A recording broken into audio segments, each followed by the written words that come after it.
मैंने अपने previous year questions को प्रॉपरली यूज किया, not just for solving and checking my knowledge, but in order to understand the kind of questions the UPSC is asking. मैंने वहां से themes identify किए कि चल अच्छा, अगर फंडामेंटल राइट से क्वेश्चंस पूछे जा रहे हैं, there are so many articles, article 14 to article 32, but then you will see कि आर्टिकल 19, आर्टिकल 21 एंड आर्टिकल 32, ये 3 ऐसे आर्टिकल्स हैं जो यूपीएससी सबसे ज्यादा पूछती है, चाहे वो प्रीलिम्स हो चाहे वो मेंस हो।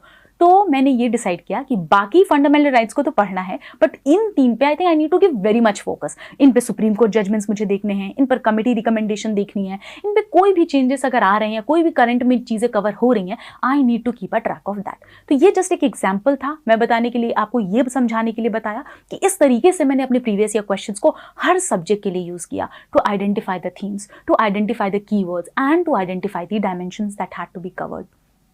सेकेंड चेंज जो मैंने किया कि मैंने अपनी बुक लिस्ट बहुत छोटी करी। 2022 के अटेम्प्ट में आई रिमेंबर हिस्ट्री के लिए मैंने कम से कम 10 किताबें पढ़ी थी। I had new NCERT, old NCERT, some reference book, Tamil Nadu की एनसीईआरटी, मतलब बहुत सारी चीज़ें मैंने पढ़ ली थी और लास्ट मिनट में मैं उनको रिवाइज नहीं कर पाई थी। तो इस वजह से मैंने इस बार डिसाइड किया there is just one book that I follow for every subject.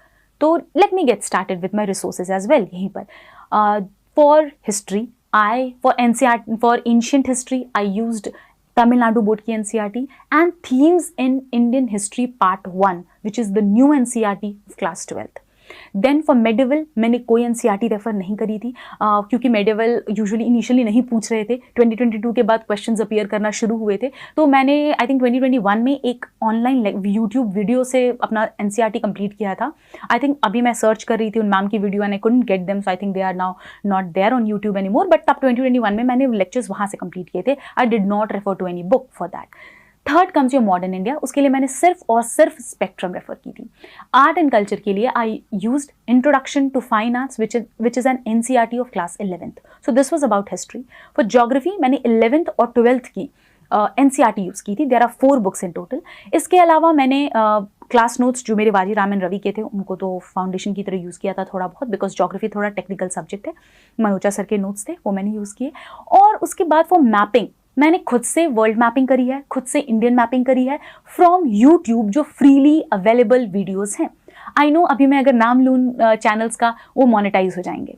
I know if I talk about them you will not be able to access them any more freely, so I will not name them. You are intelligent enough to go to YouTube and search for some really good videos, you'll find them, trust me. तो मैंने free resources से ही उसको करा था, world mapping और India mapping, and I was good to go. You can look for any of the channels.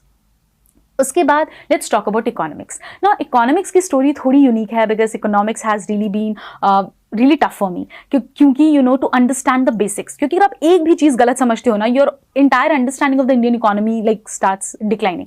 तो I had followed Shyam Sundar sir के notes and he was Shyam sir के notes, he was faculty of Vajiram and Ravi. तो क्योंकि मेरे पास background बिल्कुल भी नहीं था तो मैंने उनका नोट्स को यूज़ किया था, एंड जयंत सर के नोट्स। तो these were 2 I used, but as I told, UPSC is all about staying relevant. तो 2018 के वो नोट्स 2020 तक आते तक आउटडेटेड हो गए थे। सो आई टेल यू, तब मैंने यूज़ किए श्रीराम IAS के नोट्स जो मैंने मार्केट से उठाए थे। Nothing from paid course, nothing from anywhere else, I just picked up notes from the market. And apart from that मैं हर साल जयंत सर की कुछ वीडियोज़ थी जो यूट्यूब पे फ्रीली अवेलेबल होती थी, करंट उसकी इकोनॉमिक सर्वे और बजट की, I use to follow that. तो उससे मेरा इकोनॉमी स्ट्रांग हुआ। तो just for my foundation I used Vajiram के कोर्स थोड़ा सा इनिशियल डेज में, and then I went on with Sriram IAS, और फिर हर ईयर मैं उसको बेसिकली कॉम्प्लीमेंट करती रहती थी from the economic survey and budget. अब पॉलिटी की बात करूं तो पॉलिटी के लिए मैंने लक्ष्मीकांत को रेफर किया था specifically for the prelims. Now let's talk about another important resource I would like to mention. Abhay Kumar sir हैं जिनका एक अपना यूट्यूब चैनल है। I will try to post the link of that channel on my official Telegram group, जो कि है Shakti Dubey _1। Please, that is my only official Telegram channel, and वहाँ पे मैं पोस्ट कर दूंगी उस अभय कुमार सर के यूट्यूब का वीडियो का link. There he has come up during the COVID with 500 MCQs. उस 500 MCQs के थ्रू एक नई अंडरस्टैंडिंग डेवलप हुई फॉर पॉलिटी, बिकॉज सर ने जो एक्सप्लेनेशंस दिए हैं that gave me a new way of approaching the questions, and that is why that benefited me so much so that I ended up taking PSIR as my optional.